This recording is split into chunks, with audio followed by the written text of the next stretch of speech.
Bonjour, bonjour, bonjour.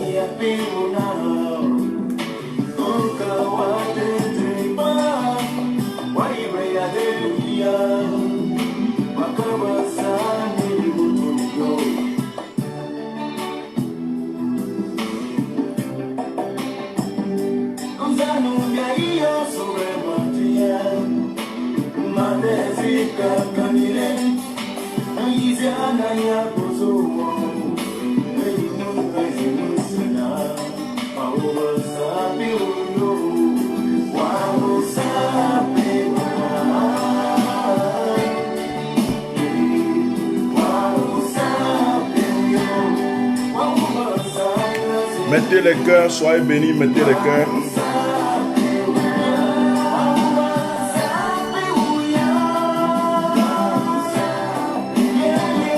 Soyez bénis, mettez les cœurs, que Dieu vous bénisse.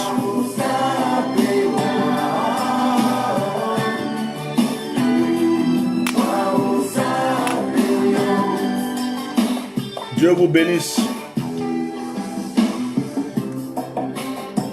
Mettez les cœurs, que Dieu vous bénisse.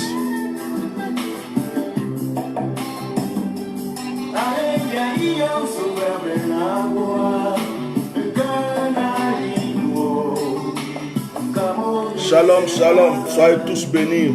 Merci d'être présents.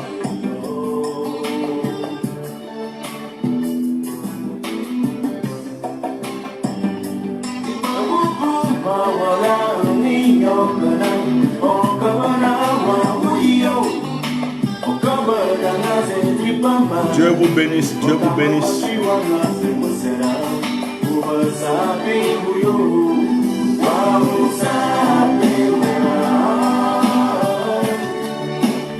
Mettez les cœurs, soyez bénis.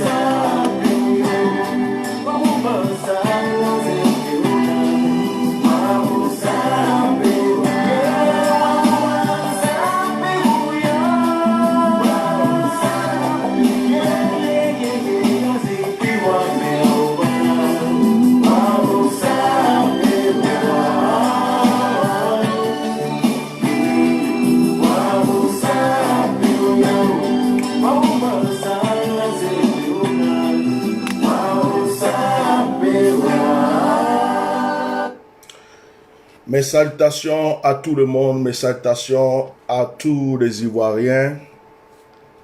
Que la grâce de Dieu soit avec vous. Permettez-moi de balayer les commentaires. Avant cela, je vous salue vous tous. Je vous bénis dans le puissant et le précieux nom de Jésus-Christ de Nazareth. Ce soir, nous avons notre direct de prière.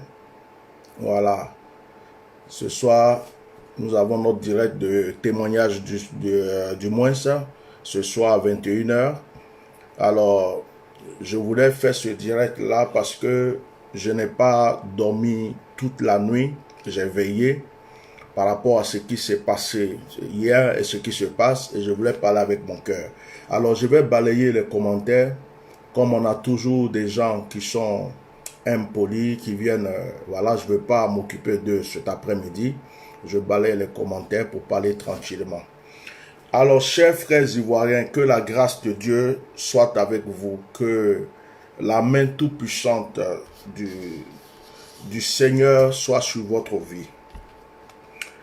Dans le précieux nom de Jésus-Christ, je vais vous parler avec mon cœur. Écoutez-moi très bien. Il y a quelqu'un qui disait, quand on marche, on laisse des traces. Quand on marche, on laisse des traces. C'est avec mon cœur que je viens vous parler. C'est avec mon cœur que je viens aujourd'hui vous parler. J'aimerais que tous les Ivoiriens qui me suivent écoutent bien ce que je vais leur dire.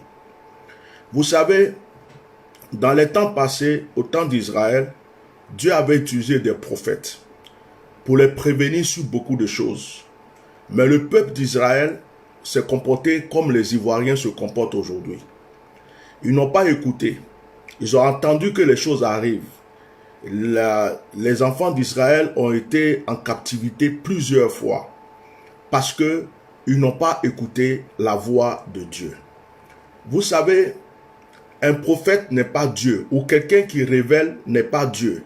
C'est une simple personne que Dieu utilise, à qui Dieu montre des choses pour dire à ses prochains, pour les prévenir, afin que ces personnes-là puissent prendre des précautions, pour que ce qui a été révélé n'arrive pas. En fait, quand on révèle, ce n'est pas pour que la chose arrive. Au contraire, c'est pour que la chose ne puisse pas arriver. C'est pour que les gens prennent des précautions. Quand on dit « je vois quelqu'un qui est malade », c'est pour que la personne prenne des précautions. Quand on dit « ah, j'ai vu une personne, j'ai vu la mort derrière toi », c'est pour que la personne prenne des précautions. Quand on marche, on laisse des traces. Depuis, je crois, 2017 ou 2018, Dieu m'a mis dans le combat de la Côte d'Ivoire, alors qu'auparavant, j'étais neutre. J'étais dans mon coin, je regardais ce qui se passait, parce que, qu'on veuille ou pas, ce n'est pas moi qui ai dit à Feu Félix Houphouët-Boigny de faire venir Dramane Alassane Ouattara dans notre pays comme Premier ministre. Qu'on veuille ou pas, ce n'est pas moi qui ai demandé au président Gbagbo de donner un passeport, une carte d'identité à ce monsieur et de le permettre de s'élire, d'être président. Ce n'est pas moi qui ai dit aussi au président Bédié, va te joindre à ce monsieur et puis former ensemble le RHDP. Je n'ai rien demandé. Ce n'est pas moi qui ai demandé à Soro Guillaume, défends ce monsieur, mène des combats pour lui, fait la guerre pour lui, pour qu'il soit au pouvoir. La Côte d'Ivoire, c'est ma patrie. La Côte d'Ivoire, c'est mon pays. C'est ma nation. Je n'ai plus de père, je n'ai plus de mère. Pour ceux qui insultent mon père ou ma mère, les voici, ils sont dans le tombeau. Ceux qui m'ont fait voir le jour, les voici, ils sont dans le tombeau. Ils ne sont plus là pour écouter les injures de qui que ce soit. Ils ne sont plus là, ils sont dans le tombeau. Si les morts ne sont pas morts, et si les morts ont un esprit, comme on le dit, s'ils sont vivants, pendant que vous les insultez, c'est eux qui pourront régler votre compte. Donc moi, je suis orphelin de père, je suis orphelin de mère. Ma seule famille qui me reste, c'est la Côte d'Ivoire. La Côte d'Ivoire est ma mère. La Côte d'Ivoire est mon père. Je suis en Europe depuis des années, depuis plus de trentaine d'années. Mais mon pays a toujours eu de la valeur à mes yeux. J'ai épousé une femme blanche, j'ai des enfants métis, j'ai la nationalité française. Je pouvais vivre ma vie comme si je n'avais pas d'origine africaine. Je pouvais vivre toute ma vie. Il y a des cimetières ici en France. Le jour que je meurs, on m'enterre, on n'en parle plus. Nous sommes tous nés pour mourir. Je pouvais vivre ma vie et ne jamais ouvrir ma bouche pour ce pays. Mais à cause de mon amour pour ce pays, j'ouvre ma bouche. Auparavant, je ne disais rien contre qui que ce soit. Jusqu'à ce que le petit Essel qu'on a meurt dans une piscine. Jusqu'à ce que on voit les microbes tués par tous les gens. Jusqu'à ce que on détruise les maisons des gens pour dormir dans un cimetière. C'est en cela que je me suis lancé dans ce combat pour dire des vérités au gouvernement qui est en place. J'ai eu beaucoup d'injures. J'ai eu des menaces. Puisque je ne fais pas mes directs le visage caché. Je fais mes directs comme ça. J'ai dit des choses à des gens. Certaines personnes se demandent avec quel courage ils s'assoient pour parler ainsi d'un tel ou d'un tel. J'ai pris des risques et je continue à les prendre parce que je crois en mon Dieu. Et je sais que c'est Dieu qui m'a mis dans ce combat. Je n'ai peur de personne. J'ai peur que de Dieu seul. Dieu seul me fait trembler. Dieu seul me fait peur. Mais quand tu luttes pour quelqu'un, quand tu luttes pour un peuple, quand tu luttes, likez le direct, partagez, mettez des cœurs. Quand tu luttes pour une nation, quand tu luttes pour des gens, et que ces personnes-là, plusieurs fois, tu les as prévenus. J'aimerais que certaines personnes aillent fouiller mes vidéos depuis 2018 jusqu'à aujourd'hui en 2020, bientôt 2021. La plupart des choses que j'ai révélées, la plupart des choses que j'ai dites sont en train de s'accomplir aujourd'hui. Pas parce que c'est moi qui ai organisé ces choses, mais parce que Dieu me les avait montrées. J'avais prévenu les Ivoiriens. J'avais prévenu les Ivoiriens, les gars.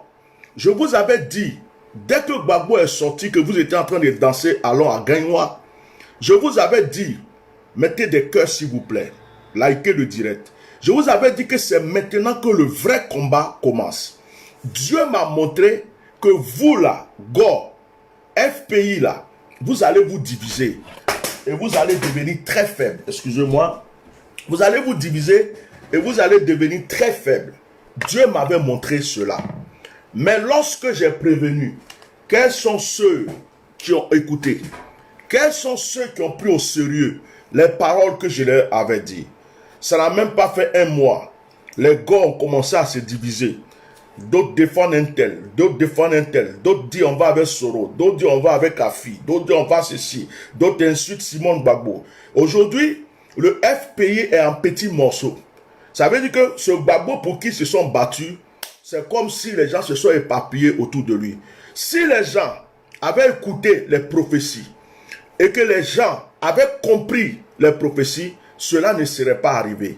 Et voici les conséquences qui sont en train d'être payées, d'être récoltées en ce moment. J'ai tout dit. Qu'est-ce que je n'ai pas dit? Qu'est-ce que je n'ai pas dit? Des révélations, même sur la maladie de certaines personnes, des autorités, leur mort, des choses qui sont arrivées, que j'ai vues. Certaines personnes sont venues insulter. Quitte là-bas. Tu es qui? Qu'est-ce que tu racontes? Tu vaux rien. Ce que tu dis là, tu verras. Qu'est-ce qu'on ne m'a pas dit? Jusqu'à j'ai continué. Pendant que je mène ce combat, je n'ai jamais rencontré un homme politique. Je n'ai jamais vu Gbagbo de mes yeux depuis que je suis né. On dit on voit quelqu'un vis-à-vis. Je n'ai jamais vu Gbagbo de mes yeux.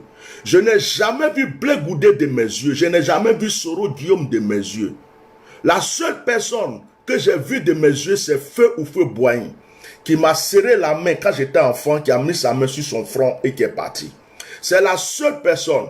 Et je pense que son gars de corps en ce moment, c'était Mamadou Koulibaly, quelqu'un comme ça. C'était pas Onyen. Et ce jour-là, il m'a donné une enveloppe, il a mis sa main sur son front, il est parti. Aucun politicien pour qui je parle aujourd'hui, que ce soit Gbagbo, que ce soit Soro, que ce soit tous ceux qu'on cite leur nom aujourd'hui, il n'y a aucun qui dira « je l'ai vu de mes yeux, on s'est déjà vu ». Jamais je les ai vus. En fait, je ne suis pas obligé de parler de qui que ce soit. Mais mon combat n'est pas pour une personne. Mon combat est pour mon pays. J'ai quitté la Côte d'Ivoire pendant que la Côte d'Ivoire avait connu la paix. Mais j'ai quitté la Côte d'Ivoire juste après le coup d'État de Guy Robert.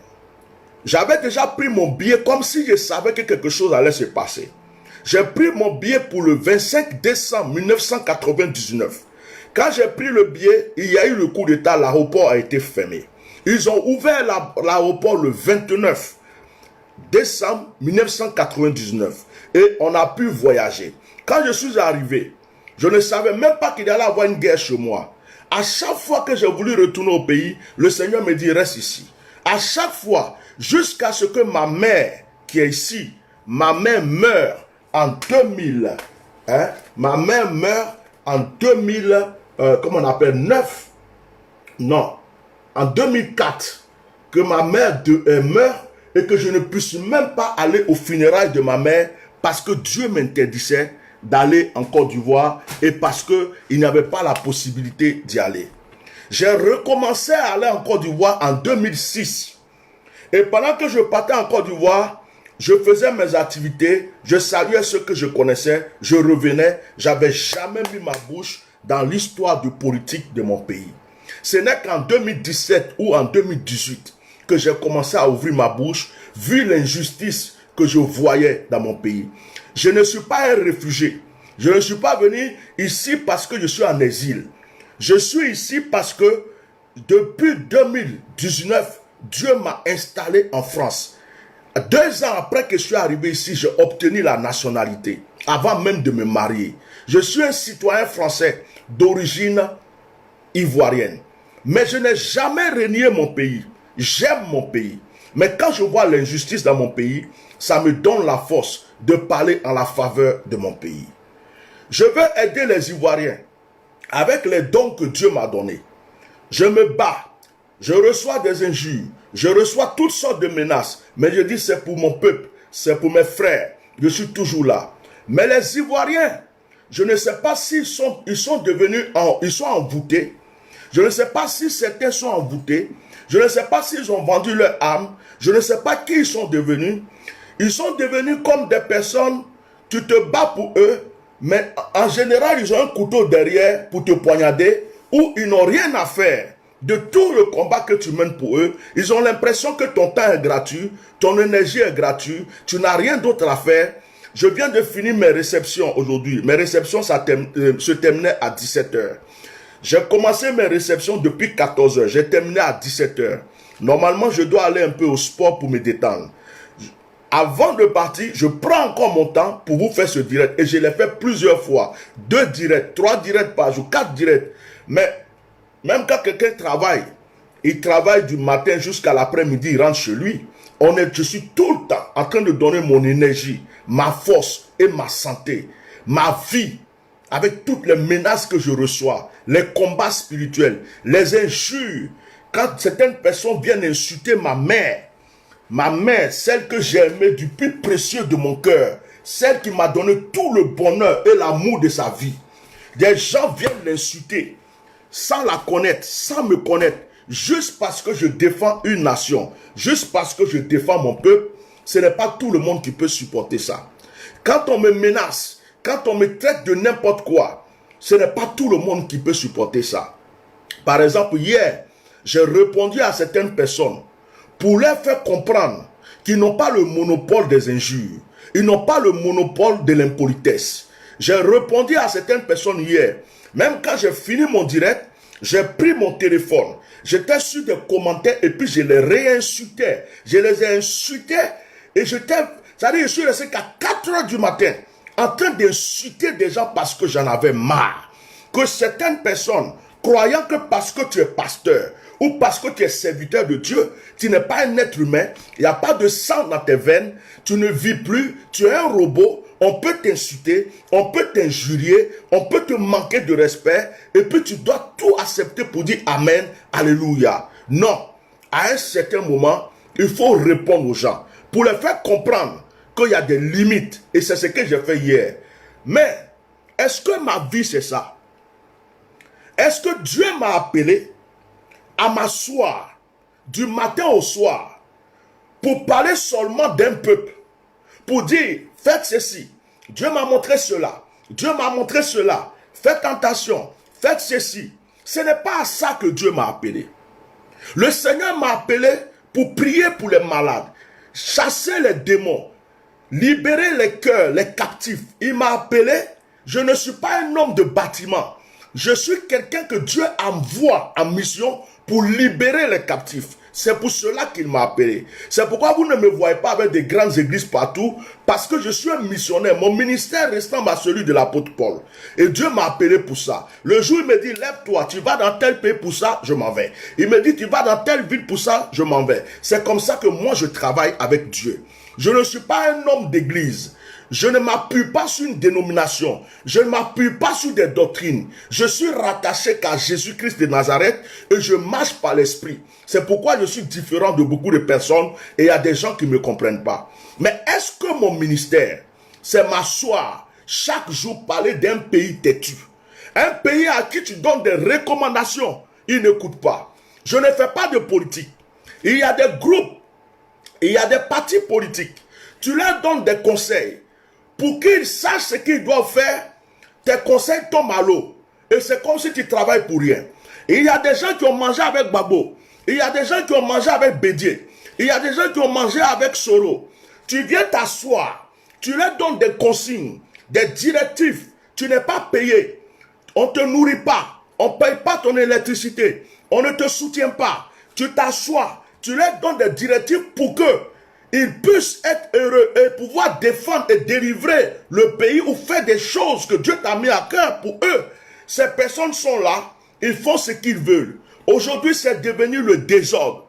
Voici les conséquences que nous avons vues hier. Voici les conséquences que nous avons vues hier.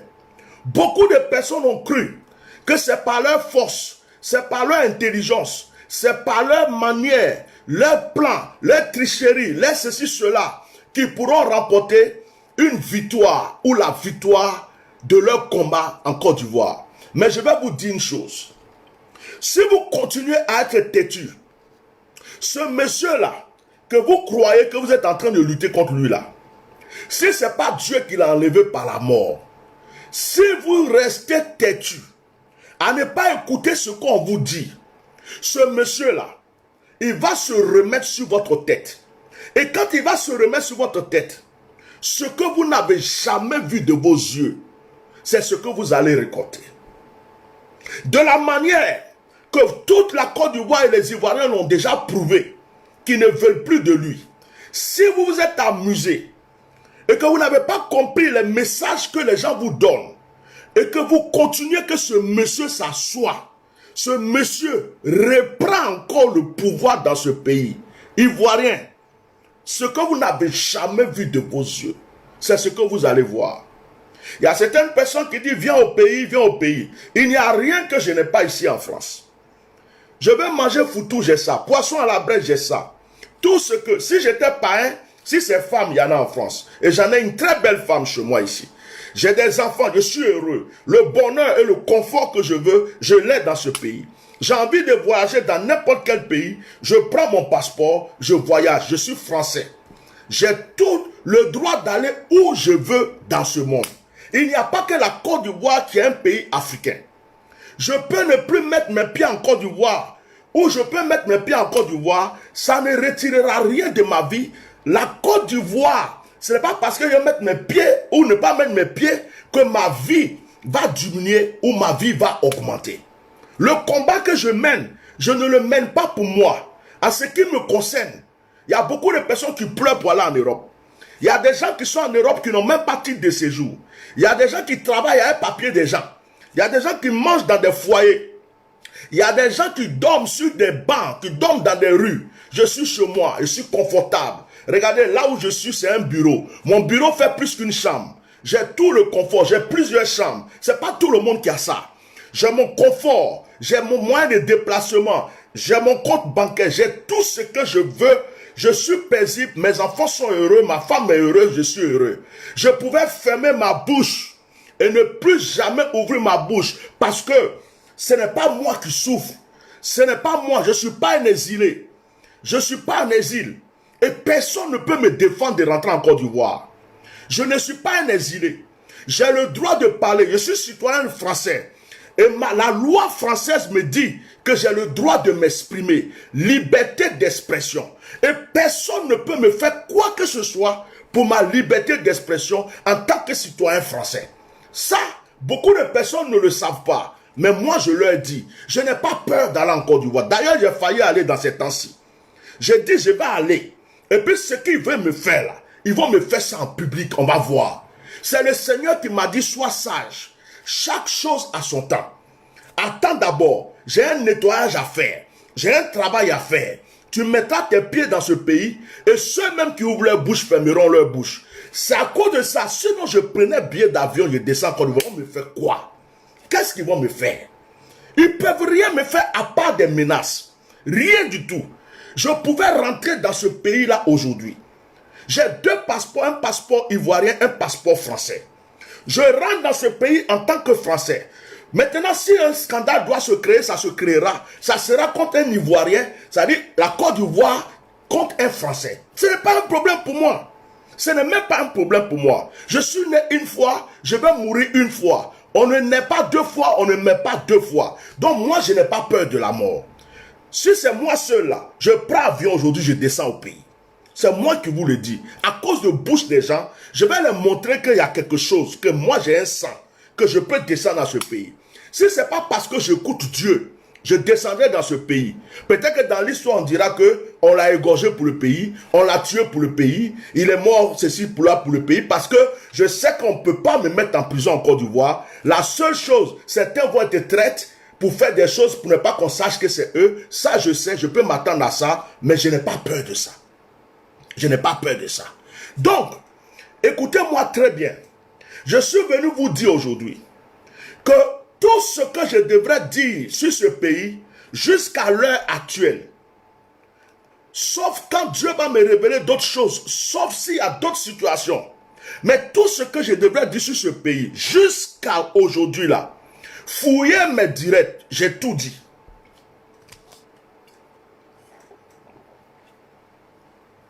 J'ai tout dit.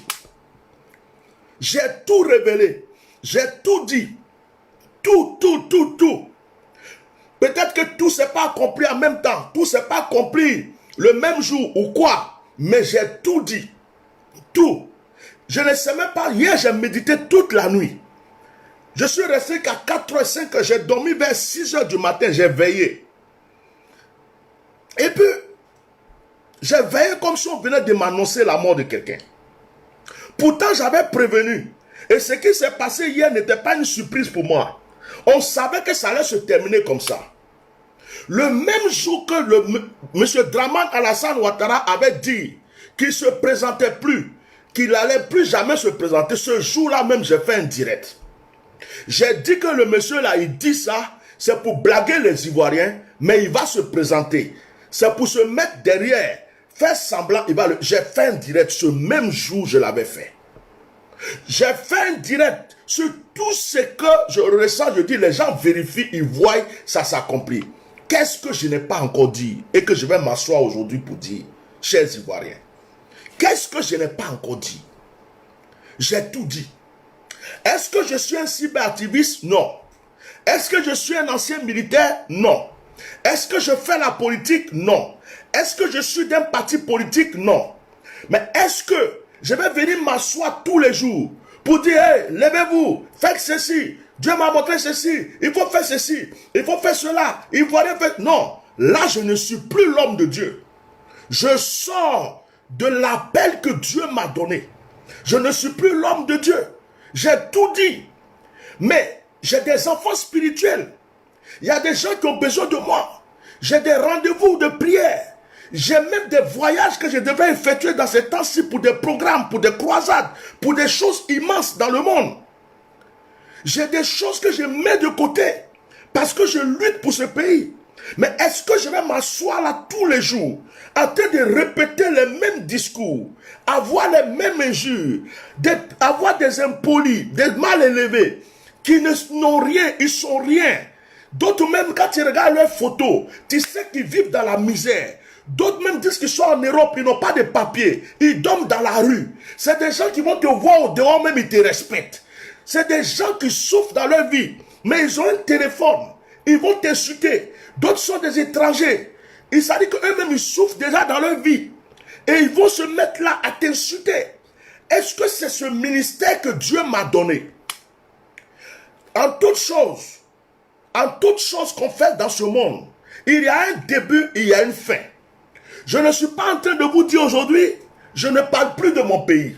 Je ne suis pas venu vous dire ça. Je vous dis que pour le moment où on est là, Ivoirien, tout ce qui arrive là, je vous avais prévenu. J'avais déjà tout dit. Allez-y revoir mes vidéos depuis 2017-2018 jusqu'à aujourd'hui. J'avais tout dit. Il n'y a rien qui doit m'étonner aujourd'hui. Parce que même quand des gens m'envoient des vidéos, Chris Yapi a dit ça, telle personne a dit ça. Des fois, je réponds aux gens pour dire, mais ce que tu m'envoies là, ce n'est pas nouveau. Parce que moi-même, j'avais déjà dit ça. J'avais déjà dit. La différence peut-être entre Chris Yapi et moi, c'est que il a pu donner peut-être le nom de ceux qui sont sur la liste parce qu'il a des renseignements. C'est quelqu'un qui a des renseignements. Or, moi, c'est divinement que je reçois. Et si Dieu ne m'a pas dit quelque chose, je ne peux pas l'inventer.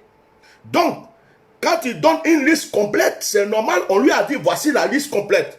Moi, ce n'est pas un homme qui me donne les renseignements. Je suis là, puis je reçois divinement, et puis je donne.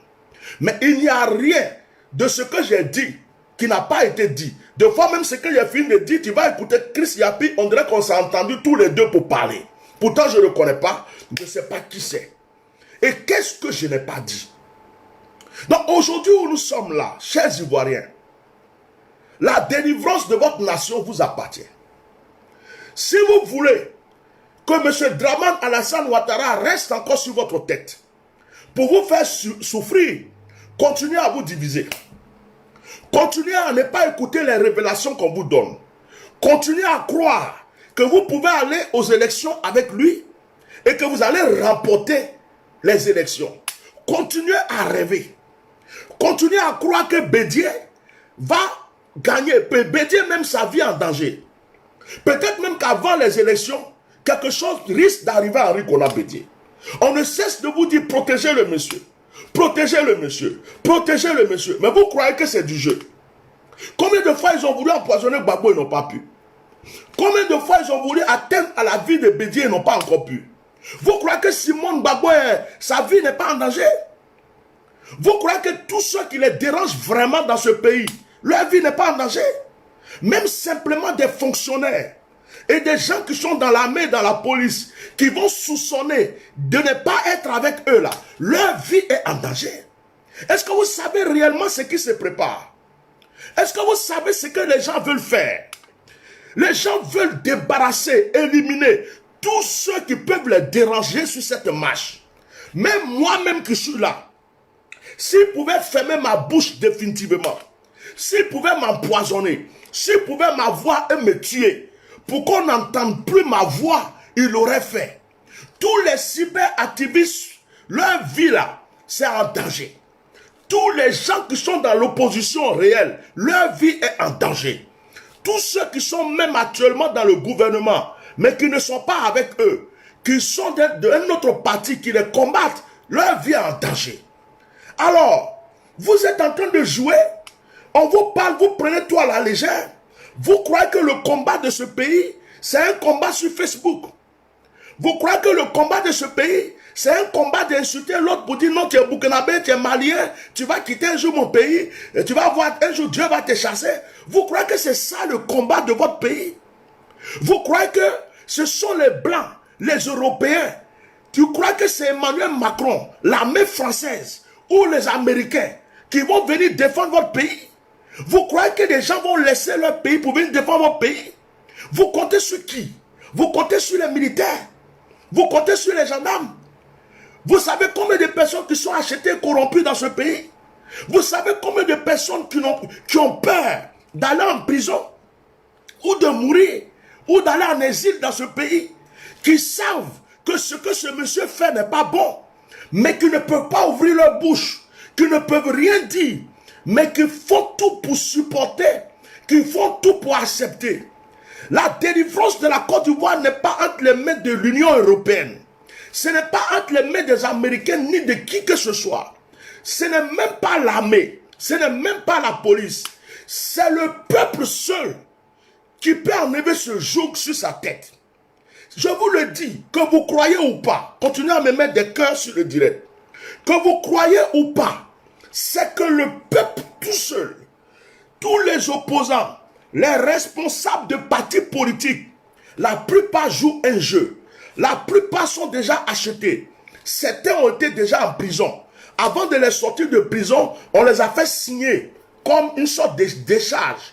On te libère de prison. Mais voici tes limites. Tu peux faire ça, tu peux faire ça. Mais si tu atteins cette frontière, c'est que là, tu nous as touchés. C'est comme quelque chose qui est signé. Et ils font semblant. Ils restent dans le jeu politique. Mais ce ne sont pas des vrais opposants. Ce ne sont pas des gens qui veulent vraiment que ce monsieur s'en aille. Ils sont en train de jouer un rôle comme s'ils sont en train de faire du théâtre. Vous avez vu le Conseil constitutionnel hier? C'est des gens qui sont nourris, qui sont payés, entretenus par le gouvernement lui-même. C'est des gens que le président lui-même a entre ses mains. C'est lui qui leur donne ce qu'il faut faire. Il leur dit ce qu'il faut faire et ils le font. Donc, vous croyez qu'il y aura une élection, une vraie élection? Vous comptez sur qui? Kakabe? Vous comptez sur qui? Afingesa? Mais Bédié lui-même, il est en danger. Vous savez ce qui se prépare contre Bédié? Et puis si Bédié est tout seul, vous croyez que Bédié va remporter quelque chose? Alors que ces personnes vous ont dit, c'est déjà bouclé et calé. Oui, chérie. Oui. Oui. Oui, je suis en direct là. Après, je vais au sport.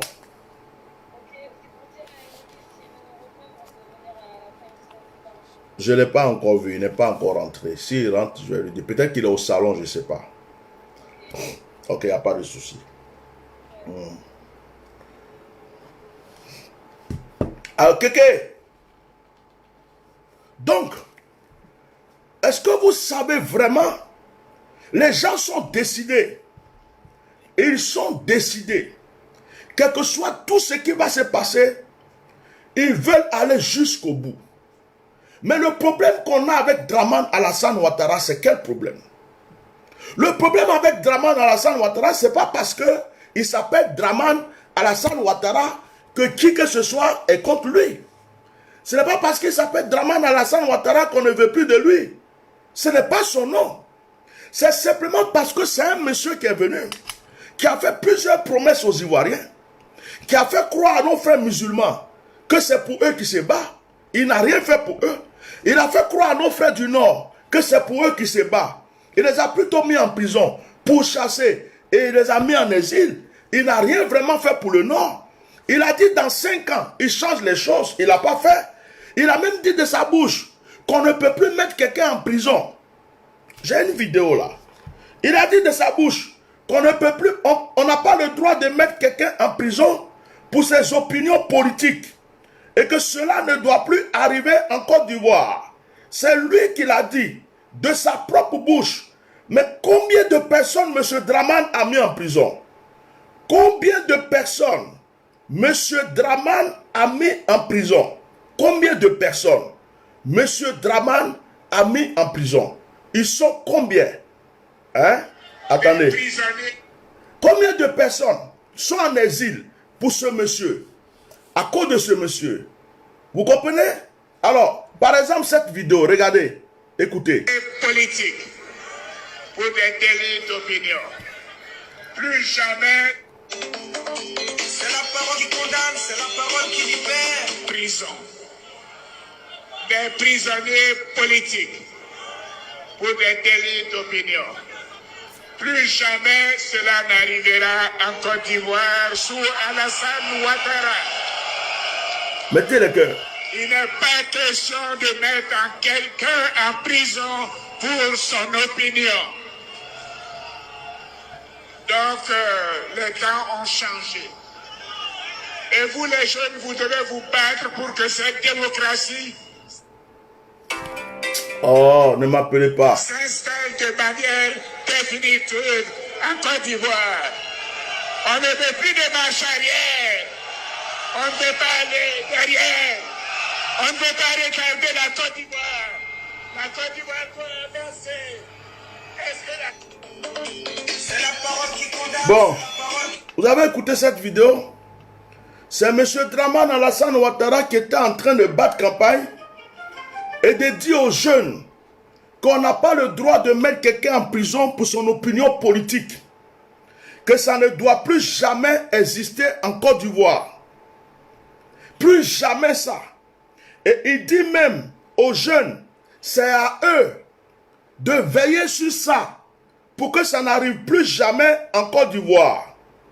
Vous comprenez? Donc, les temps ont changé. Les temps ont changé. Et vous, les jeunes, vous devez vous battre pour que cette démocratie s'installe. C'est lui qui parle. En Côte d'Ivoire, sous Voilà. des prisonniers politiques pour des délits d'opinion. Des délits d'opinion.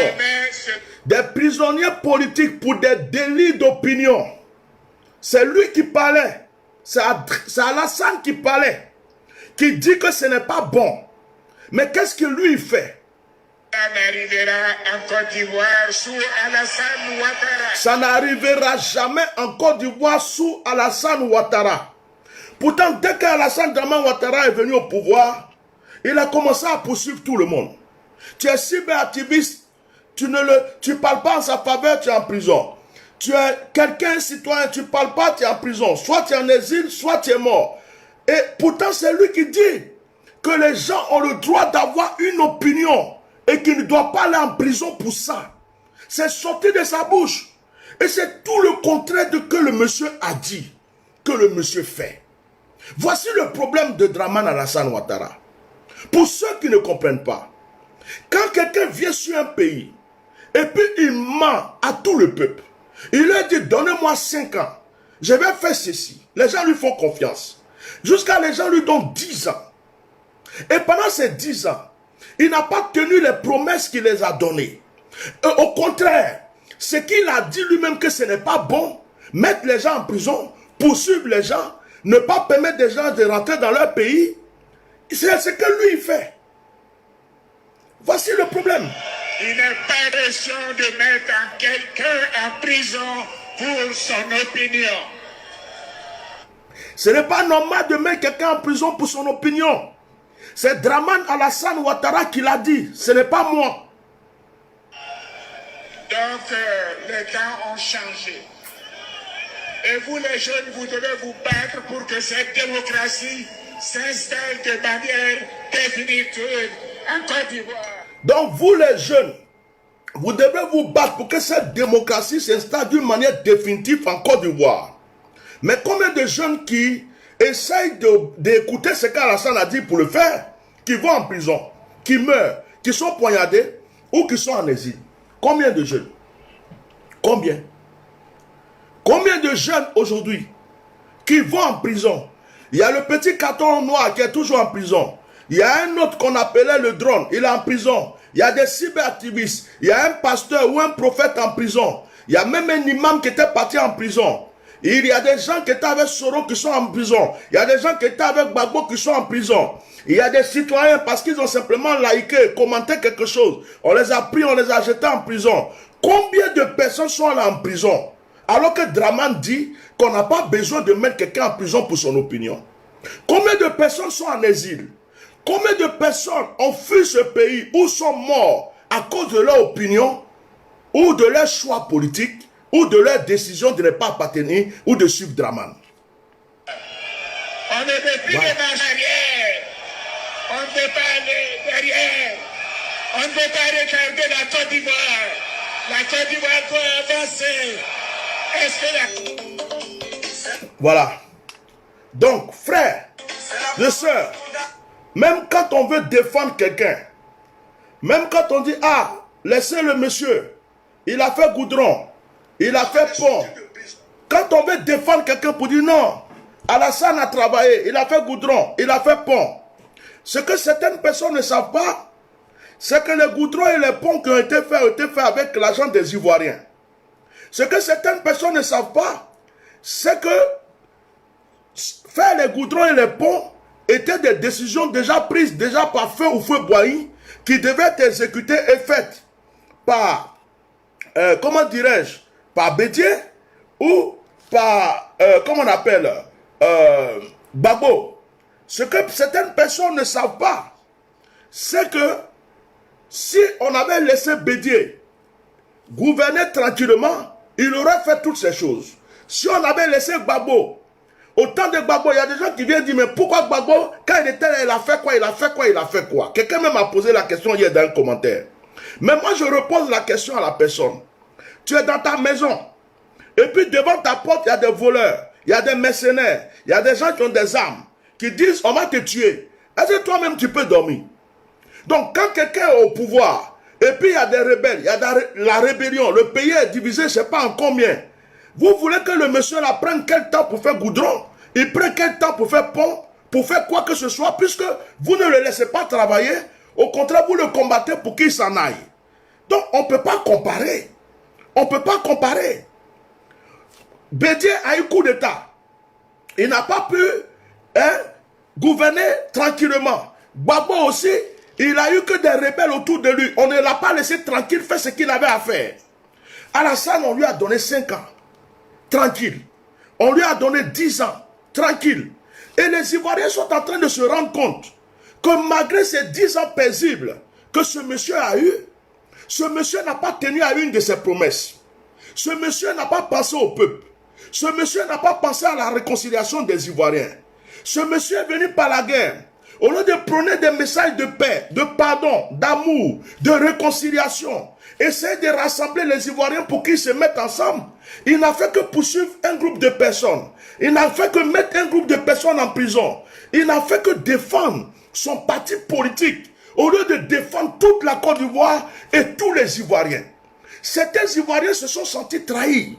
Certains Ivoiriens se sont dit, mais attends, mais quand Alassane est venu là, il y avait des bêtés qui ont dit, Alassane, Alassane.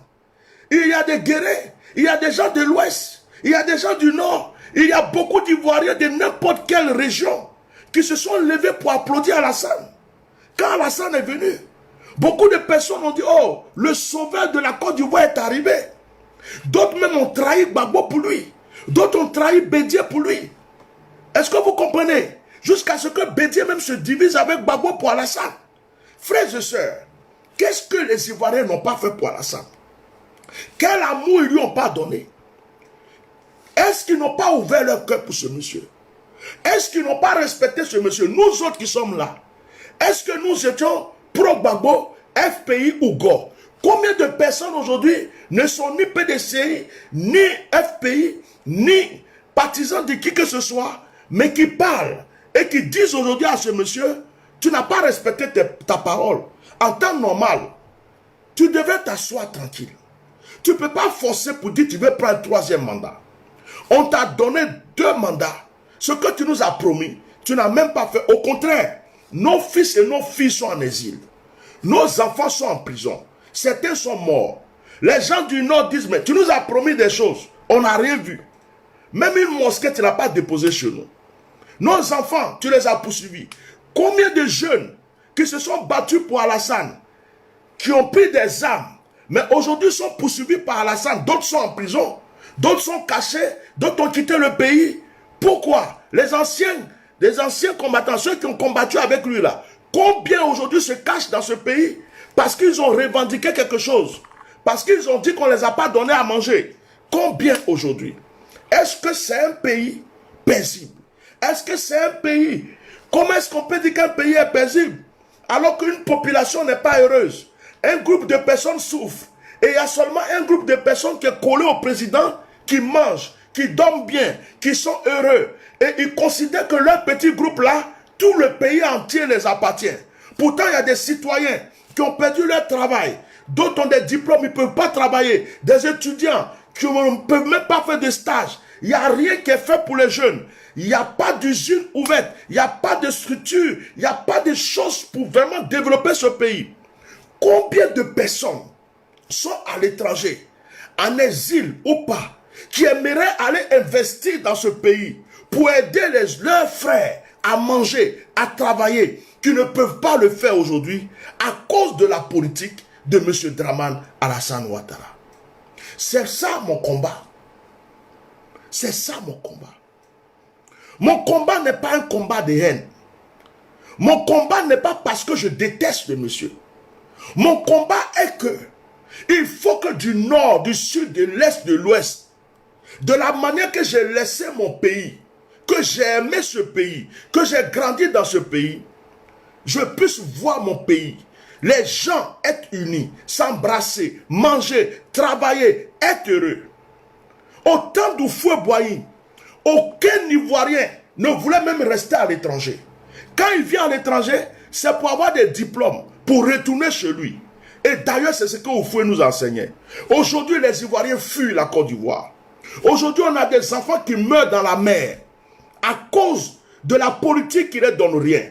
Je disais ici, certains avaient des petits commerces, des petits kiosques, des petits trucs au bord des rues pour pouvoir nourrir leurs petites familles. On a tout cassé, on ne les a rien proposé. Certains sont devenus brouteurs, voleurs, microbes. Ils ne savent pas comment il faut faire. Et ceux qui ne peuvent pas être brouteurs ou voleurs vont se jeter dans la mer parce qu'ils veulent s'en sortir et ils meurent dans la mer. Donc entre vous qui venez insulter et moi, qui a la haine? Qui a l'amour? Qui aime son pays? Entre vous et moi, qui est tout ce que je veux, mais je m'assois du matin au soir, transpirer, parler et crier pour des pauvres, des orphelins et pour des gens qui souffrent. Vous croyez que je suis en exil? Je ne suis pas un exilé. Je suis un citoyen français, je vis chez moi et je suis à l'aise. Je ne parle pas parce que je suis en exil. Jamais. Je n'ai jamais été en exil. Entre vous et moi, qui a l'amour de ce pays? Est-ce que ce pays va continuer à être gouverné par la raison du plus fort? Est-ce que des pauvres personnes qui ont quitté leur pays à cause de la guerre depuis 10 ans, qui ne peuvent pas rentrer chez eux, leur maison, leurs plantations, leurs affaires, leurs familles, ils ont tout perdu. Des femmes sont en train de laver les fesses des vieux blancs ici. D'autres n'ont même pas de papier. Elles travaillent avec papier des gens. Pourtant, elle a laissé une maison, une plantation, des affaires dans son pays. Elle n'avait pas le choix pour fuir, pour venir dans ce pays. Est-ce que ces personnes qui ont subi ça pendant 10 ans vont continuer à subir ça encore pendant des années? Est-ce que les jeunes vont continuer à aller se jeter dans la mer pour mourir? Est-ce que la prison va continuer à rassembler des gens simplement parce qu'ils se sont exprimés? Est-ce que les pauvres parents qui sont en prison, certains n'ont pas vu leurs enfants depuis des années, leurs femmes depuis des années, tout simplement parce qu'ils ne sont pas avec Alassane? Est-ce que ces personnes vont continuer à rester en prison et mourir en prison? Est-ce que Alassane a le droit d'empêcher un citoyen comme Gbagbo de rentrer chez lui, un citoyen comme Soro de rentrer chez lui, et d'empêcher des citoyens ivoiriens de rentrer sur leur terre natale? Voici la question qu'elle a. Voici la vraie question. Voici le problème, moi mon problème qu'elle a. C'est mon seul problème. Je n'en ai pas d'autre. Je ne fais pas de politique. Je ne défends personne. Ce n'est pas moi qui ai dit à Houphouët d'envoyer Alassane Ouattara. Ce n'est pas moi qui ai dit à Gbagbo de lui donner passeport, ou carte d'identité, ou nationalité. Ce n'est pas moi qui ai dit à Bédier de s'associer à lui pour créer le RHDP et demander aux Akans de le soutenir. Ce n'est pas moi qui ai dit à Soro Diom d'aller faire la guerre pour aider Alassane Ouattara. Je n'ai rien dedans. Rien. Je n'ai rien à me reprocher puisque je n'ai rien fait. Rien du tout. Mais mon problème, c'est la veuve. Combien de veuves il y a en Côte d'Ivoire aujourd'hui? Combien d'orphelins il y a en Côte d'Ivoire à cause de la guerre? Combien de gens ont perdu leur village? Combien de gens ont perdu toute leur vie? Leurs parents sont morts, ils n'ont même plus de repères. Combien de gens ont fui le pays, qui ont laissé tous leurs biens et qui sont esclaves dans d'autres pays? Combien de jeunes filles ivoiriennes sont au Maroc, sont au Liban, sont dans certains pays. D'autres même sont maltraités. Pourtant, elles étaient à l'aise chez eux. Mais aujourd'hui, elles ont préféré fuir le pays pour aller se chercher ailleurs parce qu'il n'y a plus de solution. Combien de jeunes filles sont en train de se prostituer alors qu'elles ont des diplômes, alors qu'elles ont tout ce qu'il faut pour créer une entreprise ou pour travailler dans une entreprise? Combien de jeunes sont en train de faire des cabines téléphoniques ou apprentis baka alors qu'ils ont un diplôme chez eux à la maison? Combien de fonctionnaires qui ont la capacité de créer une entreprise mais qui sont là avec des miettes? Et combien d'Ivoiriens qui meurent dans les hôpitaux parce qu'ils ne peuvent pas payer les premiers soins, parce qu'ils n'ont pas l'argent pour se faire soigner? C'est de tout ça que moi je parle. C'est de tout ça que je parle. Pour quelqu'un qui est venu et qui a promis et qui a dit, donnez-moi 5 ans. On lui a donné 10 ans. Mais pendant tous ces 10 ans, c'est des poursuites, des emprisonnements, des chasses à l'homme, des menaces, des condamnations, des meurtres. Il n'a jamais prôné un message de paix. Alassane Dramane Ouattara, dès qu'il est venu au pouvoir, aurait dû faire une caravane de réconciliation, rentrer à l'ouest, rentrer partout, dans presque toutes les villes, pour faire une caravane de réconciliation. Chers Ivoiriens, c'est pas la guerre que je suis là, mais je vous demande pardon. Vos parents sont morts, vos fils sont morts, mais on ne peut pas faire de guerre sans qu'il y ait cela. S'il vous plaît, vos maisons sont cassées, on va vous reconstruire des maisons. Vos enfants qui sont morts, vraiment, que Dieu nous pardonne. On peut vous dédommager. J'appelle à la réconciliation. J'appelle à la paix. Chers frères du Nord, soyez réconciliés. Attachez-vous à ceci, chers chrétiens, chers musulmans. Vous êtes tous des Ivoiriens. Évitons la guerre. Évitons la division. Rassemblons-nous. Même si tu n'es pas du RHDP, tu es Ivoirien. Tu as ta place en Côte d'Ivoire. Tu as le droit de vivre, d'entreprendre. Mais c'est fini. Si Dramane Alassane Ouattara avait fait ça, même au début où il avait 5 ans, quel Ivoirien aujourd'hui qui allait s'élever pour dire Ado n'est pas bien, Dramane n'est pas bien? Au contraire, les Ivoiriens, même moi qui suis assis, je serais en train de dire laissez le monsieur. Il est venu vraiment par la guerre. Mais son comportement est un comportement de réconciliation. Son comportement est un comportement d'union. Il pense au peuple. Il est en train de faire des choses pour le peuple. Laissez le monsieur tranquille. Moi-même, j'aurais défendu ce monsieur. Mais c'est le contraire que ce monsieur a fait.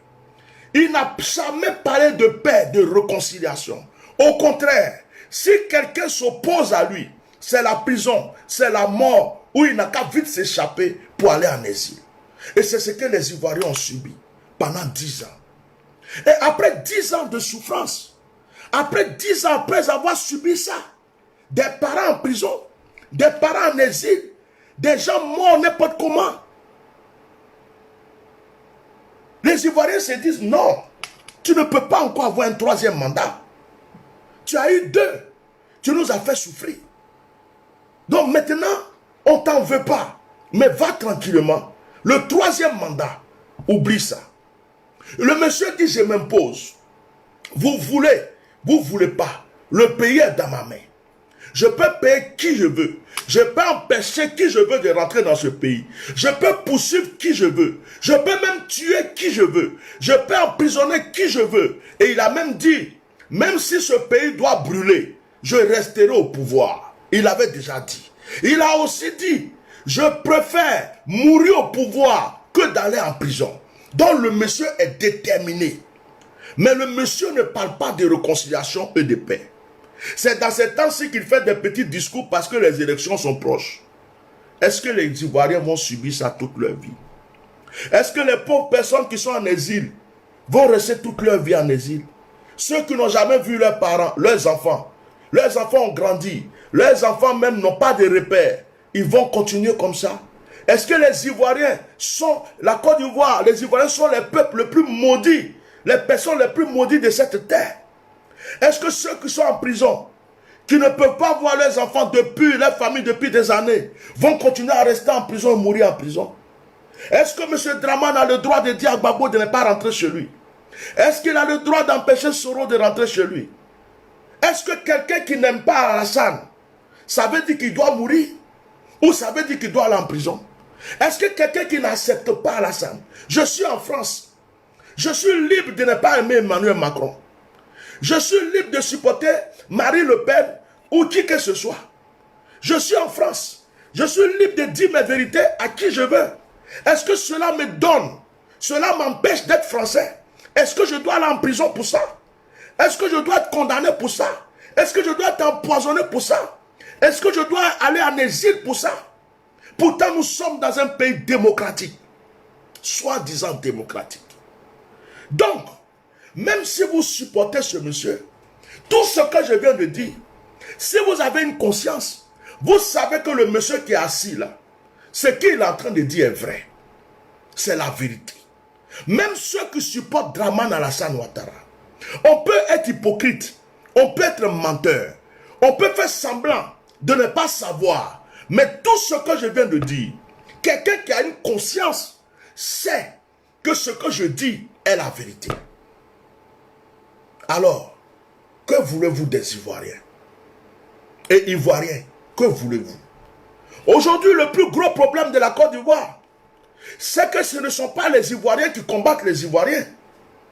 Notre plus gros problème aujourd'hui, c'est que beaucoup d'étrangers ont profité de cette situation.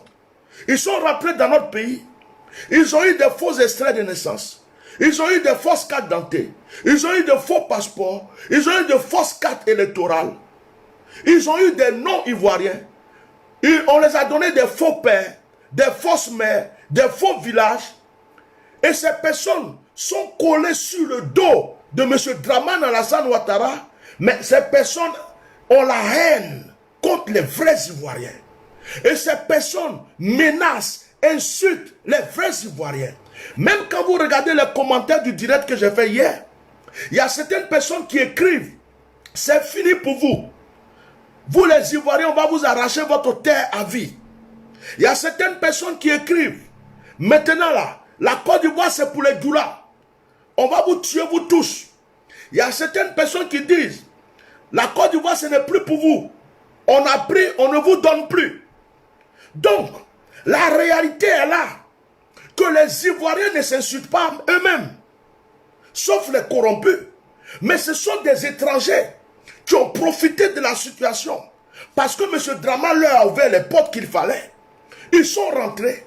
Et c'est eux qui nous jugent, qui nous menacent, qui nous attaquent. Même dans l'armée, il y a des mercenaires. Les soldats de Blaise Compaoré sont rentrés dans ce pays. Ce ne sont pas des Ivoiriens. Et c'est eux qui sont là pour la défense de ce monsieur. Ils peuvent tuer les Ivoiriens comme ils veulent. Ce n'est pas leurs frères. Ils ne connaissent pas leur village, ils ne connaissent pas leurs parents, ils s'en foutent. Les mercenaires qui sont venus de n'importe quel pays, ils ont leur propre pays, ils n'iront pas tuer leurs frères. Mais quand c'est chaud, ils peuvent tuer les Ivoiriens comme des poulets, ce n'est pas leur problème. C'est comme s'ils sont en mission. Et c'est ce que les Ivoiriens subissent. Ça se voit sur Facebook. Quand vous voyez tous ceux qui insultent, j'ai fait plein de captures d'écran dans mon téléphone. Vous regardez leur nom, vous regardez leur visage, vous regardez d'où ils viennent. Vous savez que ce ne sont pas des Ivoiriens. Et c'est eux qui viennent sur nos directs, nous insulter, nous menacer, nous traiter de tous les maux. Pourtant, ils ont leur propre pays qu'ils ont laissé. Ils sont venus dans notre pays. Nous défendons juste le bonheur, la joie, l'amour, l'entente, la paisibilité dans notre pays. Ils nous insultent, ils nous menacent, ils nous condamnent. Ils nous disent qu'on va te tuer, tu vas faire ceci. D'autres même ont l'audace de te dire, tu ne mettras plus jamais ton pied dans ce pays. Dans ton propre pays, où tu es né, où ton père et ta mère, avec leurs ancêtres, ont vécu, et que ton père et ta mère ont choisi ce pays pour que tu vives, que tu naisses. Dans ce pays, des étrangers viennent s'asseoir et puis te disent, toi, ce pays-là, qui est ton propre pays là, où tu es né là, où on a enterré ton cordon ombilical là, tu ne rentreras plus jamais dans ce pays. Ce n'est pas ton pays. Vous comprenez un peu la souffrance des Ivoiriens? Vous comprenez un peu ce que les Ivoiriens vivent? Est-ce que vous comprenez un peu le mal que les Ivoiriens ont dans le cœur? Ceux qui ne vivent pas ça, c'est ceux qui sont avec Dramane Lassan Ouattara. Ou ceux qui vivent ça dans leur cœur, mais qui n'osent pas parler pour éviter les problèmes. Beaucoup d'Ivoiriens en Côte d'Ivoire murmurent. Beaucoup d'Ivoiriens aujourd'hui en Côte d'Ivoire ont des chagrins dans le cœur. Ils font semblant. Ils ne disent rien. Ils ne font rien. Parce qu'ils ont peur de mourir. Ils ont peur d'aller en prison. Ils ont peur d'aller en exil. Donc, leur problème là, ils gardent ça ici. Ils souffrent avec. Et ils murmurent dans leur cœur. Mais ceux qui ont le courage de parler, ils ont des conséquences. Et c'est d'ailleurs pour cela que Dieu a mis des gens comme nous à l'extérieur du pays. Pour que nous puissions ouvrir nos bouches. Pour parler en la faveur de nos frères qui sont dans la jungle et qui ne peuvent pas ouvrir leur bouche de peur de mourir, de peur d'aller en prison. Mais est-ce que l'heure est à la timidité? Est-ce que l'heure est encore à la peur? Est-ce que l'heure est encore aux bras croisés? Vous attendez quoi? 15 ans? Les gens vous disent qu'on est là jusqu'en 2050. Les gens vous disent qu'on va rester jusqu'à vie.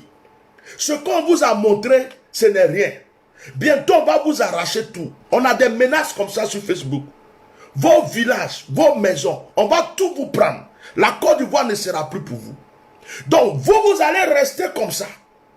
Et puis, les gens vont continuer à vous tuer, à vous dominer, à vous montrer que c'est eux qui sont plus forts que vous. Jusqu'en 2050, vos enfants, vos petits-enfants, même les enfants que vous avez eus en dehors du pays, ne pourront jamais connaître vos pays.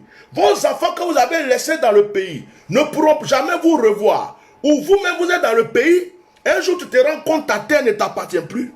Tu te rends compte même ton village ne t'appartient plus. La preuve, on a vu des Burkinabés dans un village aller découper des Ivoiriens. Dans le même village. Or, ce sont les gens du village qui les ont reçus et qui leur ont donné une portion de terre. Mais ils sont allés les découper quand même. Parce qu'ils ont osé marcher contre le 3e mandat.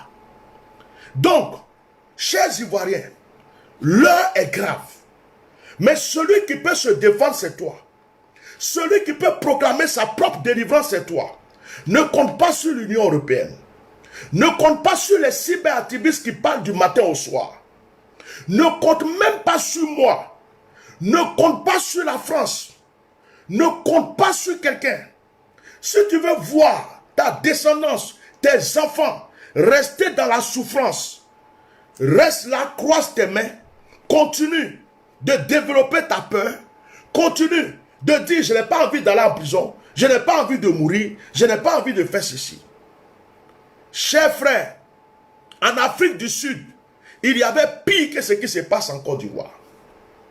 Les Noirs de l'Afrique du Sud se sont battus pour être libres aujourd'hui. Les Noirs de l'Afrique du Sud ont lutté pour être ce qu'ils sont aujourd'hui. Il y avait l'esclavage. Il y a des Noirs qui ont lutté aux États-Unis contre l'esclavage. Ce n'était pas facile. Mais il a fallu qu'ils soient courageux pour lutter. C'est pourquoi l'esclavage a été aboli aujourd'hui. Avant, tu ne pouvais pas épouser une femme blanche. Tu ne pouvais même pas te promener ou monter dans la même voiture, dans le même car, dans le même transport avec un blanc. Mais aujourd'hui, tu as tous les droits. Ce sont des gens qui se sont battus. Il y a eu des femmes qui se sont battues pour l'émancipation de la femme. Pour que les femmes soient libres aujourd'hui. Il y a des gens qui se sont battus pour l'indépendance d'un pays. Pour que ce pays soit indépendant. Mais vous aujourd'hui, vous voulez tout gratuit. Vous voulez que des gens soient là, ils viennent descendre pour lutter pour vous, vous allez manger. Vous voulez que des gens se battent du matin, le Atia normal, chaque jour il n'a qu'à parler pour nous. Que Dieu te bénisse, que Dieu te protège. Vous attendez, c'est dans ça vous allez rester. Et vous allez rester dans ça. Vous allez comprendre qu'on vous avait prévenu. Continuez d'accumuler vos peurs. Continuez d'avoir peur et laissez ce monsieur continuer à vous dominer. On vous aurait prévenu. Tout ce que je vous ai dit depuis le début, c'est accompli. Si vous croyez que je mens, continuez. Baissez vos bras. Attendez les militaires. Ils ne se lèveront pas tant que le peuple n'est pas dans la souffrance. Attendez les gendarmes. Ils vous regardent parce que ce n'est pas encore chaud pour eux. Attendez la France. Elle ne bougera pas tant qu'il n'y a pas une vraie révolte dans ce pays. C'est quand il y aura une vraie révolte, comme au Burkina, comme au Mali, c'est là la France va s'élever. Mais si vous êtes là, avec vos petites marches, de village en village, de quartier en quartier, le peuple entier, tous les opposants, ne peuvent pas s'unir pour dire non, on ne veut pas. Et chacun dans son coin, chacun est divisé, chacun fait pour lui là. C'est un jeu que vous jouez. C'est de la comédie que vous êtes en train de faire. Le monsieur même, il vous regarde et puis il rigole. Il dit ceux-là, les petits villages, ils ont bloqué là. Ils pensent que c'est ça qui va m'empêcher d'être président. Mais ceux-là, les petits marches qu'ils ont fait à Yopougon là, ça ne va rien m'apporter. Mais Benoît, s'il veut n'a qu'à marcher toute sa vie, ça ne va rien me donner. Ça ne va rien m'enlever. Il se moque de vous. Parce que vous êtes peureux. Parce que vous êtes un peu lâche. Parce que vous laissez une seule personne dominer un pays entier, faire souffrir un pays. Regardez la superficie de la Côte d'Ivoire. Comptez le nombre des Ivoiriens. Même les militaires, leur nombre ne dépasse pas le nombre des Ivoiriens. Même si on rajoute l'armée française. Le nombre des militaires, des soldats de la Côte d'Ivoire ne peut pas surpasser le nombre des Ivoiriens. C'est pas possible. Et un pays entier, une personne vous fait la dictature et chacun est assis chez lui. Chacun est en train de dire oui, c'est comme ça. Continuez à jouer la comédie. Frère, moi je ne suis pas en Côte d'Ivoire. Si vous voulez qu'on continue de vous tuer, on va continuer à vous tuer. Vous voulez continuer à aller en exil, vous allez continuer à aller en exil. Vous voulez continuer à aller en prison, vous allez continuer à aller en prison. Vous voulez aussi qu'on vous arrache vos terres, vos maisons, qu'on continue, que des étrangers rentrent en nombre pour occuper vos villages, ça va vous étonner. Parce que tout ce qu'on vous dit, vous les Ivoiriens aujourd'hui, vous prenez à la légère. Vous êtes devenu le peuple le plus hypocrite, le peuple le plus peureux, le plus lâche, le plus vantard, qui parle seulement. Il n'a que la bouche pour parler, que sur les réseaux sociaux. Dieu est devenu votre camarade. Oh Dieu, c'est Dieu qui va faire. C'est Dieu qui fait ceci. Vous croyez que Dieu n'a rien à faire? Vous croyez que Dieu n'a rien à faire? Dieu n'était pas là quand Draman Alassane Ouattara est venu. Dieu n'était pas là pendant les 5 ans. Dieu n'était pas là pendant les 10 ans. Vous croyez que si vous ne bougez pas, vous ne levez pas vos pieds, vous ne levez pas vos mains, vous ne levez pas vos voix, vous croyez que Dieu fera quelque chose pour vous? Dieu est prêt à vous aider, mais Dieu vous attend. Qui est là? Qui est là? Quelqu'un vient, s'il te plaît. Dieu attend que vous vous levez.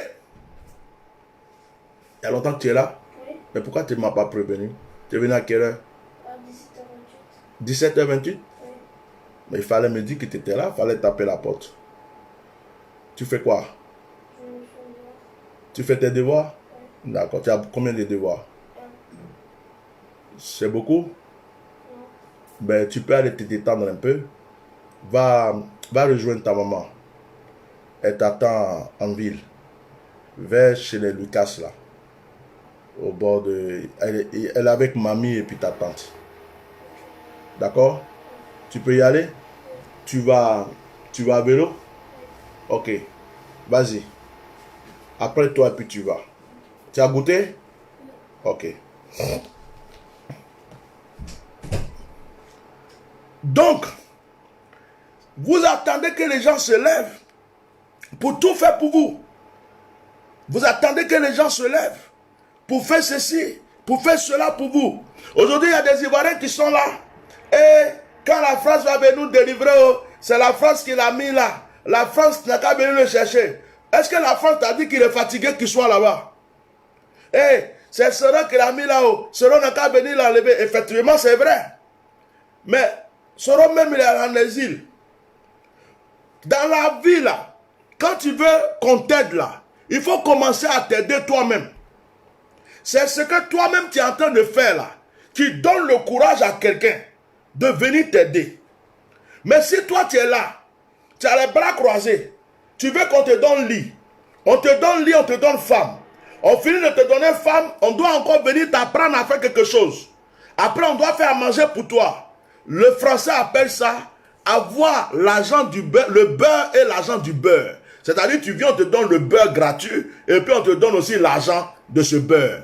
Et l'Ivoirien est devenu comme ça. Vous voulez que toujours ce soit les gens qui viennent faire les choses pour vous. Et si les Américains vont venir nous aider, oh, la France va venir nous aider, oh, l'Union africaine, l'Union européenne, oh, la CEDEAO, oh, ceci, cela, oh, on va continuer à se battre sur Facebook, on va faire les codios rouges, on va faire les codios jaunes. Frère, depuis que j'avais commencé à marcher au début, avant l'histoire de la Cour constitutionnelle, si vous aviez continué cette marche, aujourd'hui où on parle, Alassane Draman Ouattara est en train de plier ses affaires. Mais c'est vous-même qui avez baissé les bras. Non, on va les poser nos candidatures, on va poser nos candidatures, de toute façon, on va poser, c'est vous-même. Quand le peuple s'est levé, les mamans se sont levées, les enfants se sont levés. Le monsieur a commencé à trembler, jusqu'à la France même lui a dit, fais attention. C'est vous-même qui avez baissé les bras. Vous voulez toujours avoir des stratégies. Toi, tu peux aller poser ta candidature contre Alassane aujourd'hui en Côte d'Ivoire, toi tu vas gagner. Mais tu rêves comment? La Côte d'Ivoire lui appartient. Les juges lui appartiennent. Les bureaux de vote lui appartiennent. Les policiers l'appartiennent. Les gendarmes l'appartiennent. Le peuple est sous sa domination. Il peut acheter qui il veut. Il peut condamner, menacer qui il veut. Il peut faire tout ce qu'il veut. Toi, tu crois que tu vas aller. Tu es candidat. Et puis on va dire que toi, tu as gagné contre Alassane. Mais c'est dans quel rêve toi, tu as vu ça? Tu as vu ça dans quel rêve? Tu as dormi comment pour avoir ce rêve? C'est impossible. Impossible. Il a gagné ou il n'a pas gagné. Il t'a déjà dit que c'est un coup KO. C'est lui qui gagne. Même si c'est toi qui avais gagné, c'est lui qui gagne. Ça, mettez ça dans votre cerveau. Vous qui attendez l'élection là, vous perdez votre temps. Vous qui vous divisez, FPI, il y a 10 FPI. Il ne peut pas se rassembler derrière Simon Gbagbo ou derrière je ne sais pas qui. Il y a 80 FPI. Il y a différents groupes de gars. Je ne sais pas. Il y a des opposants divisés en petites pièces. Et chacun veut mener son combat à sa manière. Et vous croyez que c'est comme ça que ce monsieur-là va vous respecter? C'est comme ça que les gens vont comprendre que vous êtes en train de vous lever pour la délivrance de votre pays? Moi, je vous ai tout dit. J'ai une famille. J'ai une vie. Voilà, mon fils qui est arrivé depuis 17 h parce que j'étais en direct. Il n'a même pas pu rentrer dans le bureau pour me dire, papa, bonjour. Je gaspille le temps de mes enfants, mon énergie, mon temps de loisir, mon temps de ministère. Je le gaspille pour vous. Mais je ne suis pas le seul Ivoirien. Je ne suis pas aussi le seul serviteur de Dieu. Ce n'est pas à moi seul que Dieu révèle des choses. Ce n'est pas moi seul qui aime son pays. Je ne peux pas m'asseoir toute ma vie en train de dire des choses à des gens. Et ces personnes t'écoutent. Mais en même temps, ils font comme s'ils n'ont rien compris. Et quand ça arrive, c'est là ils viennent dire, oh, tu l'avais dit, tu nous avais dit. Ah, c'est vrai, tu l'avais dit. Moi, je commence à être fatigué de ça. Hier, quand j'ai fait mon direct d'hier, j'étais très énervé. Jusqu'à j'insultais dans tous les sens. Après, je n'ai pas eu sommeil. Je me dis, mais on va où, on fait quoi? Pourquoi les gens sont comme ça? Je suis resté jusqu'à j'ai dormi à 6 h du matin. Aujourd'hui, je suis venu vous parler avec mon cœur. Il n'y a rien que je n'ai pas dit. Et il n'y a rien que je peux dire actuellement. Sauf si Dieu me donne une révélation. Vous avez compris. Maintenant, la balle est dans votre camp. Maintenant, c'est vous qui voyez. Vous voulez subir, subissez. Vous voulez être délivré, soyez délivrés. Les pauvres jeunes qui sont dans les rues, en train de marcher en Côte d'Ivoire, est-ce qu'on les a donné l'argent? C'est parce qu'ils ont faim. C'est parce qu'ils n'ont pas de travail. C'est parce que Alassane Dramane les a trompés, les a menti. C'est parce qu'ils en ont marre que ces enfants mettent leur vie en jeu. Ce ne sont pas des politiciens qui les ont payés ou qui leur donnent des ordres pour dire allez-y marchez ou faites ceci. Ils en ont marre. Mais vous, leurs parents, vous êtes où? Vous qui êtes dans les partis politiques, les représentants des partis politiques, vous que si ça là c'est fini, vous allez vous asseoir pour manger. Vous allez avoir encore de grosses valises d'argent. Vous êtes où? Pendant que des pauvres gens qui étaient déjà malheureux, des pauvres, souffraient et qui sont encore en train de mettre leur vie en jeu. Vous qui êtes les responsables des partis politiques là, vous êtes où? Dans n'importe quel groupe politique, il y a des gendarmes, il y a des militaires, il y a des soldats, il y a des fonctionnaires. Mais vous êtes où? Pourquoi vous ne vous organisez pas pour protéger ce peuple et pour protéger les autres? Vous êtes là, vous regardez des jeunes, ils n'ont ni force, ni puissance, rien, à part brûler des punais, bloquer des routes. Ils font ça en viande, on les pousse un peu, ils rentrent chez eux. Et vous attendez quoi? Que ces enfants mettent leur vie en jeu, qu'ils meurent. Ils finissent de mourir, puis vous allez vous asseoir pour manger. Vous êtes plus criminel que ce monsieur même que vous voulez combattre. Ayez un peu de courage dans votre vie. Oui, mon fils. Tu t'en vas? Tu veux que je te dépose ou tu vas à la vélo? Tu vas à vélo? Tu as bien goûté? Prends quand même de l'eau avec toi dans ton sac. Tu as plus de l'eau? Prends de l'eau. Prends ça, prends ma bouteille d'eau là. Celle-là, prends celle-là. Voilà, à tout à l'heure. Ouais.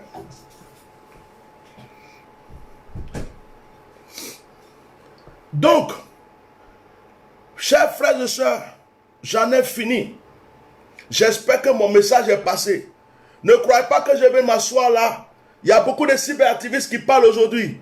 Oui, levez-vous le peuple, levez-vous. Moi, je pense qu'on ne peut pas être 100 000 à dire le même message. Moi, je suis un homme de Dieu, je suis un homme spirituel. Je ne mène pas mon combat comme les autres. Donc maintenant, à partir d'aujourd'hui, je vais rentrer un peu dans le jeûne. Je vais rentrer un peu dans la prière. Je vais commencer à poser des actions prophétiques. Je vais commencer à m'adresser à Dieu. Je vais commencer à prier pour dire Seigneur, c'est à toi maintenant que je peux m'adresser pour cette affaire. Et puis, si Dieu me donne une parole pour vous, je viendrai donner cette parole. Mais pour dire que demain il va me lever, direct, Alassane n'est pas comme ça, il est comme ça. Après demain, Dramane n'est pas comme ça, allez ceci. Qu'est-ce que je n'ai pas encore dit? Jusqu'à en arriver sur l'affaire de conseil constitutionnel, tout le monde a vu qu'on vous avait déjà prévenu. Donc vous qui êtes allé poser candidature là, maintenant que vous avez vu clair dedans là, il y a des jeunes dans la rue qui sont en train de mourir. Si vous êtes des vrais opposants, il y a des opposants qui sont en prison. Ne les laissez pas tomber. Et ne laissez pas tomber tous ceux qui sont en exil, qui ont lutté, qui ont levé la voix, qui ont compté sur vous. Que chacun se soutienne. Une opposition divisée est une opposition morte. C'est dans l'union qu'on remporte sa victoire. Que Dieu vous bénisse. J'en ai fini.